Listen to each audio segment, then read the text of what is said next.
Assalamu alaikum wa rahmatullahi wa barakatuh, chers abonnés. Assalamu alaikum wa rahmatullahi wa barakatuh, Mohamed. Wa alaykoum salam wa rahmatullahi wa barakatuh, Mohamed Rahman. On revient, Mohamed, parce qu'on s'était arrêté sur un sujet, mais on a beaucoup été questionnés en nous demandant la suite.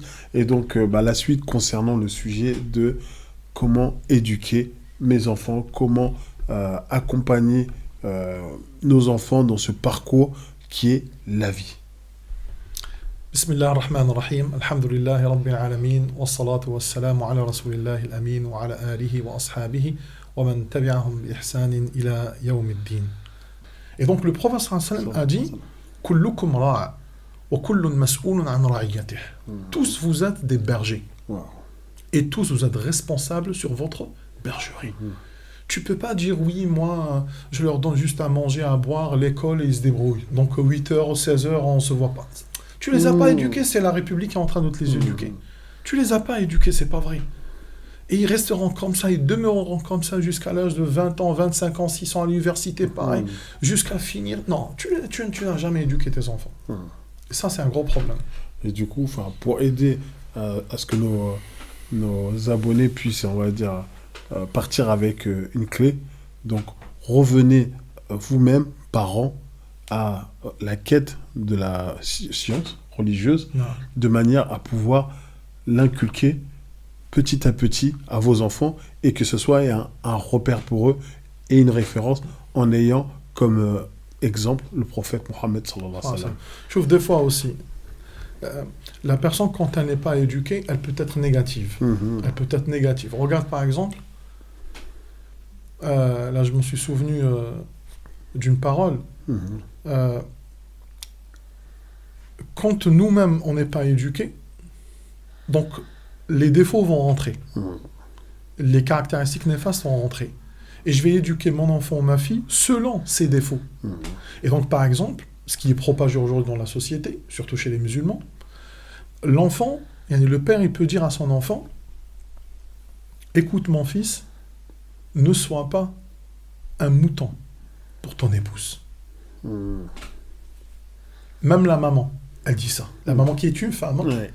Tu vois, les femmes qui tout le temps, ouais, on s'est battu, pourquoi tu critiques les femmes? On n'est pas des misogynes. Ne te laisse pas dominer. Voilà, mais c'est la femme elle-même qui parle comme ça quand elle est âgée. Je parle de la femme rebeu, et voilà, sans vouloir stigmatiser, mais la plupart, elles sont comme ça. Et donc, elle dira: attention mon fils, la femme, on est des femmes et on se connaît. Il faut faire comme ça. Donc, ne deviens pas un mouton pour elle. Regarde, la même femme, elle a une fille. Elle a une fille.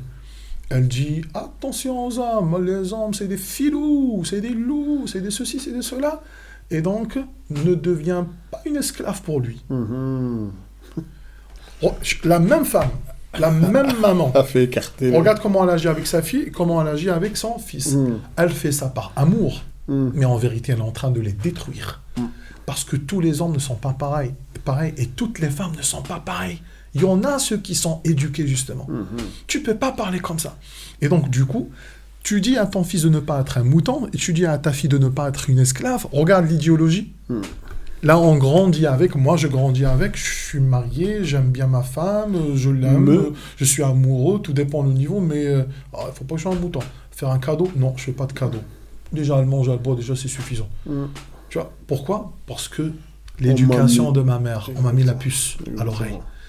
Je suis une femme, j'aime mon époux, je sais que voilà, j'ai construit avec lui, ça fait 20 ans, mais attention, les hommes, toi tu sais pas, toi. Il faut faire attention, il faut vérifier son portable, il faut lui faire... Donc on est sur le vice, sur la méfiance, sur plein de trucs. C'est ce qui fait que on est prêt à être détruit un jour. Oui, parce que dès qu'il va y avoir un événement, boum, comme on appelle ça, une conjecture, voilà. Et chacun va se retrouver. Ah ouais. On me l'a dit. Exactement. On me l'a dit, voilà. Et donc, c'est ce qui fait qu'aujourd'hui, sur les commentaires, tu trouves une personne qui dit: ouais, tel a divorcé avec tel. Ouais, moi, je suis pas choqué. C'est clair, aujourd'hui, ça dure. Pourquoi? Il a été préparé. Il a été préparé. Ce type de personne qui se voit fort, il n'est pas choqué. Quand il voudra se marier, un bon 60%, il ne va pas le donner à son épouse. Il y en a de potentiel. Tu ne te donnes pas à fond. Pourquoi? Tu es sur ta carapace. Et la femme aussi. Regarde maintenant le bon conseil d'un bon vieux Marocain. Un jour, je l'ai entendu le dire, même si c'était un filou. Je te jure, c'était un numéro. Mais le conseil est magnifique. Chouf, il m'a dit, moi, mon fils, quand je marie ma fille, je lui dis, écoute ma fille, sois pour ton homme et cette belle famille comme un matelas. Comme un matelas. Allonge-toi pour eux. Sois humble. Serre-les au maximum possible. Sois bonne. Sois serviable. Sois généreuse. Tu vois, tout ça, c'est la religion. Amorti. Voilà. Sois un matelas. Ils seront forcément pour toi une couverture. Une couette. Forcément. Voilà. C'est pour ça que plus on est bon avec les gens raffinés, intelligents, plus ils te mettent là. À un point, ils n'ont plus de place, ils te mettent dans leurs yeux. Tu as marqué leurs esprits. Et plus t'es filou, non, moi je veux pas qu'on me met, on m'a déjà eu à maintes reprises et tout. Bah, je sens que t'es pas à l'aise avec moi. Donc on va parler de la pluie et du beau temps. Voilà. Banal. Voilà. De banalité. Voilà, tout ce qui est superficiel. Eh ben ça, crois-moi, dans les couples, il n'y a que ça. Beaucoup de couples, ils m'appellent pour me dire que dans leur couple, il n'y a que ça. J'ai pas de discussion avec mon époux, elle me dit. Et les enfants, quand ils voient ça, ils ne veulent pas rester à la maison.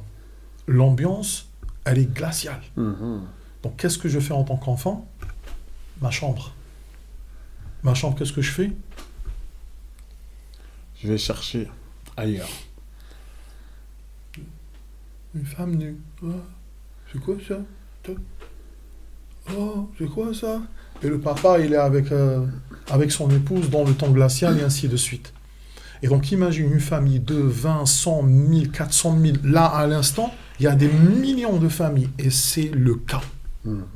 Puis après, on dit comment? Regarde la fille qui a appelé l'autre fois dont on a parlé. Elle m'appelle, encore une fois, ils vont me dire exprès avant le Jumu'ah. Par Allah, c'était aussi avant le Jumu'ah. Il y a trop d'appels, et subhanallah, et trop de messages. Et Allah, elle m'appelle pour me dire, voilà, Chir, elle était en pleurs, en détresse, la pauvre. Elle me dit, Chir, s'il te plaît, est-ce que vous pouvez m'aider? J'ai fait une faute grave et tout, et tout, et tout. Bon, elle m'explique ce qu'elle a fait. Et je ne voyais pas la question, c'était quoi la question? En vérité, j'ai compris que juste elle voulait, comme ils disaient les chrétiens, se confesser. Juste, elle voulait se vider son sac. Juste comme quand on m'appelle, c'est pas une question. J'aide avec la réponse. On fait ça, on fait pas ça. Ça, c'est illicite, ça, c'est pas illicite. Et quelle était sa question ou son problème? Sa question, c'est la 4e fois que j'avorte. J'ai 22 ans. 22 ans, c'est une gamine. Pour ceux qui nous ont suivis depuis le début, c'est la suite du premier épisode. C'est la 4e fois que j'avorte. Je suis musulmane et Allah sait que j'ai toujours fait mon possible pour ne pas tomber dans le haram, mais je tombe, il me manipule, il me dit, je lui dis non, ne me dites pas il te manipule ou là, il vous manipule, parce que lui aussi peut dire la même chose. Il n'y a pas quelque chose aujourd'hui qui s'appelle manipulation, même si ça parle comme ça avec les psychologues sur les YouTube, tu vois, les mots d'aujourd'hui, les toxiques, les mots P1, pervers narcissique, les H, comment ils appellent ça, HDI, HPI, je sais pas quoi. Non. Surdoué, pas surdoué, faut arrêter avec ces mensonges. Psychopathe. Voilà, non. Tu es consentante, il est consentant. Il y a quelque chose qui s'appelle le cœur, il y a quelque chose qui s'appelle les émotions, il y a quelque chose qui s'appelle la faiblesse. Il était faible face à toi, tu étais faible face à lui. Ça vous a plu, il y a quelque chose qui se passe. Une étincelle. Personne ne vous a forcé, vous êtes tombé dans le truc. Une fois, vous avez pris le ventre, et on n'est pas en train de se réjouir. Attention, c'est notre fille. Ce type de fille, c'est notre fille, c'est notre sœur. Mais je suis en train de parler de façon la plus cohérente possible, Inch'Allah, et religieusement parlant, et la plus pragmatique. Donc, pour être objectif dans ce type de situation, on dit que la personne, à la base, il ne fallait pas qu'elle fasse ça. Maintenant, en tant qu'humain, elle est tombée dans ça. Dès le début qu'ils se marient. Et c'est là où tu vois les parents qui ferment les portes du mariage sous prétexte qu'il faut la negafa, sous prétexte qu'il faut tant d'argent, ben voilà, ils l'ont fait dans l'illicite. Et le pire, c'est que son père, c'était une personne responsable dans la mosquée. Wallah, elle-même, toute seule, elle me l'a dit. une personne responsable à la mosquée, si mon père il va savoir, il va me tuer, il va me faire ceci, il va me faire cela, et nous on est de famille comme ça, comme si ça, et j'ai deviné, j'ai compris. Qu'est-ce que maintenant elle attend? C'est qu'elle a quand même la fibre de la foi. Waouh. C'est qu'elle craint quand même Allah, même si elle est tombée. Elle cherche une légitimité. Elle ne me l'a pas dit, mais elle cherche une légitimité. À ce que je lui dise, ah oui, vous, que votre père, il est connu, il remplace l'imam de temps en temps, il est responsable dans la mosquée, il est ceci, il est cela. Donc oui, dans ce cas-là, pour éviter un mal, donc tu peux avorter. Non, je ne peux pas, moi, prendre cette responsabilité. Je ne peux pas endosser ça. Et je ne suis rien pour dire, oui, tu le fais, oui, tu le fais pas. Il reste haram, il reste haram. Ouais. Maintenant, toi et les gens qui nous entendent, comprenez que vous n'êtes pas épargnés. Maintenant, quelques-uns ils vont nous la jouer leur français. Je répète, on parle des musulmans. Des musulmans qui ne disent pas que je suis musulman comme dire je suis fan de Real Madrid. Pas fan des musulmans ou de l'islam. Musulman, pratiquant. Celui qui se dit qu'il est musulman pratiquant, quand il est vraiment pratiquant, il fait tout son possible pour ne pas tomber dans ça. Mais s'il tombe dans ça, il faut qu'il l'assume aussi. On n'est pas en train de dire qu'il n'y a pas des gens qui ne pêchent pas. On vit dans la fitna, on est baigné dans la fitna. On n'est pas en train de juger la personne en disant qu'elle est mauvaise, de toute façon elle est dans le feu. Non, c'est pas du tout ça. Aujourd'hui, on n'est pas dans le blâme. Non. Elle est dans le mal, elle est tombée dans le mal, comment faire pour la sauver? Sauf que dans cette situation, on est face au mur. On est face au mur. Moi, je ne peux pas m'avancer pour lui dire que ce que tu as fait, c'est pas grave, tu peux avorter une 4e fois. Elle va prendre la facilité, elle va le faire tout le temps. D'ailleurs, on peut pas, elle prend pas. Mais tout ça, c'est pour dire, c'est un cas parmi tant d'autres. Je trouve aussi avant-hier, une maman... Comment t'as, entre guillemets, quel est le... Je lui ai fait des doigts. Wow. Je lui ai fait des doigts. Je lui ai dit, écoute, ma petite sœur ou ma fille, qu'Allah Azza wa Jal vous facilite.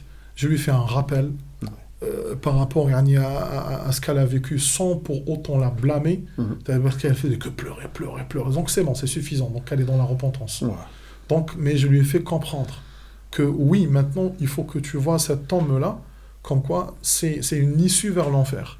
Et si lui vient pleurer, je lui ferai comprendre que cette fille, c'est une issue vers l'enfer. Donc qu'est-ce qu'il faut? Il faut que tous les deux, vous soyez une issue pour le paradis. Donc que vous rendiez les choses légitimes. Le mariage, vous rendiez les choses licites, comme ils disent, le halal. Mais tu vois, là aussi tu vas voir les parents qui vont te paraître à ce moment-là comme des monstres. Qui vont tout bloquer. Tu vas voir que ton père comme ça. Voilà. J'ai eu un cas avant-hier, je ne vais pas le citer, sinon peut-être le frère, peut-être il nous suit, il ne va pas accepter. J'ai eu un autre cas d'une certaine dame à qui je n'ai pas encore répondu. Qu'elle m'excuse, mais Inch'Allah, je vais lui répondre. Par rapport au fait que ses enfants n'ont pas voulu suivre les cours chez nous, parce qu'ils n'ont pas le temps, parce qu'ils sont à l'école, parce qu'ils travaillent, parce que ceci, parce que j'entends bien, sachant que tous ces arguments, c'est du zéro. Face à Allah, c'est zéro. Parce que le plus important, c'est ce que nous donnons comme cours. Ok, ben vous me placez en première position la dunya. Quand on parle des cours, on parle du cours de Aqida. Voilà, cours de Aqida religieux. Donc du coup, quand la personne elle est en train de vivre sa vie, ok, elle a vécu, bah aujourd'hui elle lui dit, je ne vois pas pourquoi je ne peux pas me marier avec ce que vous appelez dans la religion mécréant, sachant qu'il n'est pas polythéiste. Il croit en l'existence d'une divinité, mais il n'est pas musulman. Et j'ai vu beaucoup de musulmans qui sont méchants, qui sont mauvais, qui sont néfastes, qui sont toxiques, qui sont voleurs, criminels, violeurs, tout ce que tu veux. Je ne voudrais jamais, je me vois jamais me marier avec ce type de musulman. Et elle a raison. Et celui-là qui est, soi-disant, kafir chez vous les musulmans, eh ben, il a un comportement plus que exemplaire. Je ne vois pas pourquoi dans l'islam, je ne peux pas me marier avec lui. On regarde maintenant deuxième étape. Il n'y a pas de réponse. On ne me répond pas bien. Regarde, elle devient elle-même la prétendue savante. Donc maintenant, elle dit, sachant que j'ai cherché, je suis en train de faire des recherches et je n'ai trouvé aucun verset clair qui interdit à la femme de se marier avec un mécréant. Ça, c'est la deuxième étape. Maintenant, c'est le défi. Wow. Ça, c'était la petite fille hier qui dormait avec Barbie. Ah, c'est fait sa propre fatwa. Tu vois, allez, ma petite fille, Inch'Allah, tu vas dormir et tout. Madame, apprenez-lui un petit peu la religion. Oui, non, ça va, elle part à l'école de temps en temps, coranique, ils apprennent un petit peu les petites sourates. Doucement, mon chir. Doucement. Les enfants, c'est des enfants. Attention. Tous qui deviennent là, des professeurs. C'est eux qui t'enseignent la vie, comment elle marche. On a oublié, comme je t'ai dit tout à l'heure, Ali Sajjad, on a oublié Asma'i, on a oublié tous ces gens-là. Et donc, ils t'éduquent, ces gens-là. Puis, quand ils sont dans des problèmes comme là, ça y est, 20 ans, 24 ans, ils sont sortis de la poigne, l'enfant est parti, là, ils reviennent vers l'imam. Je t'ai dit, divorce, décès, sorcellerie, djinn, c'est l'imam la solution. Avant, l'imam, il n'a aucun niveau. Il est rien. C'est pas lui qui va me commander. C'est pas lui qui va m'apprendre ma vie. Ça s'appelle de l'arrogance. Tant que les gens ne sont pas sortis de cette ignorance, de cette arrogance, ils ne se sont pas dit que je suis ignorant, je dois apprendre et réapprendre ma religion de zéro chez des savants pieux qui craignent Allah subhanahu wa ta'ala, wallah, ils perdront leur temps que sur Internet et leurs enfants seront dans la débauche. Tout le monde sait aujourd'hui que la génération d'aujourd'hui n'a rien à voir avec la génération de cela fait 30 ans et 40 ans. Et tout le monde sait que nos parents n'ont rien à voir avec nous. Et tout le monde sait que leurs parents n'ont rien à voir avec eux. Et tout le monde sait aujourd'hui que nos petits-enfants n'auront rien à voir avec nos enfants et nous. Donc le demain se décide aujourd'hui. Et il faut taper le feu, comme ils disent, le fer tant qu'il est encore chaud. En tout cas, barakallahu fik, Mohamed, pour ce rappel, dans ce sens où revenons à notre religion, on le dit, on le répète, on ne cessera de le dire, puisqu'en fait, on a simplement été créé pour adorer Allah. Donc, n'oubliez pas, comme toujours, de partager, parce que ce que vous aimez pour vous, aimez-le pour votre frère, pour votre sœur, pour votre entourage, pour que chacun puisse bénéficier et que demain, Inch'Allah, la communauté soit une communauté, entre guillemets, sachante et une communauté, bismillah, forte, à la fois pour nous, pour nos enfants. Et comme on vous l'a toujours dit, Mohamed, notre cheikh, notre coach, il est là pour vous accompagner de manière personnalisée. Là, effectivement, il aborde des termes assez larges qui peuvent parler à tout le monde, mais chacun, parfois, a une situation particulière. Et il saura vous accompagner, il saura vous aiguillonner et vous donner, entre guillemets, les clés. Donc, n'hésitez pas. Il y a le lien juste sur la description où vous pouvez prendre rendez-vous simplement et continuer à nous encourager et à abonner et puis à partager. En tout cas, jazakallah khairan, Mohamed. Et à très bientôt. Assalamu alaikum wa rahmatullahi wa barakatuh. Wa alaikum salam wa rahmatullahi wa barakatuh. Assalamu alaikum.